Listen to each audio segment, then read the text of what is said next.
Rohit Sharma India captain opening batting వస్తాడు. Power play మొత్తం power హిట్టింగే చేస్తాడు. అయినను పీకేది ఉంటే పవర్ ప్లేలనే వీకాలే. అది ఓవర్లు ఆడింది అనుకో ఇక మీరు మ్యాచ్ మర్చిపోర్రి. ఇంకో ఓపెనర్ గిల్లు అంత ఈజీగా అవుట్ గాడు. ఈ నాట కట్టిరుగది పాము సావదన్నట్టు ఉంటది.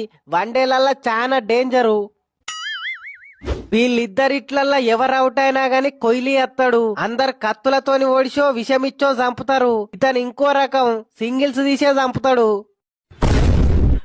శ్రేయస్ అయ్యరు హాఫ్ సెంచరీ వేయంది అసలు అవుటే గాడు. చివరగా ర్యాంపేజ్ రాహుల్ అంత ఈజీగా ఓటమిని ఒప్పుకోడు. ఈ నలుగురు ఐదుగురిని చూసుకుంటే సరిపోతుందంటావు. ఇప్పటి వరకు నేను చెప్పింది టీజర్ మాత్రమే. అసలు సినిమా వాడు వచ్చినాకనే స్టార్ట్ అవుతుంది. ఫస్ట్ ఈ నలుగురు ఐదుగురు వచ్చి కొట్టినా నొప్పెట్టది గాని మొత్తం ఓపిక అంతా అయిపోయినాక వాడొచ్చి పగబట్టినట్టే కొడతాడు. వాడే కుంఫు పాండ్యా. వాళ్ళ ఇంట్లో ఆడోళ్లతోటి లొల్లి అయితే వాళ్ళు చూసుకోవాలి గాని ఆ కోపం అంతా మన మీద చూపిస్తాడేంది బ్రో.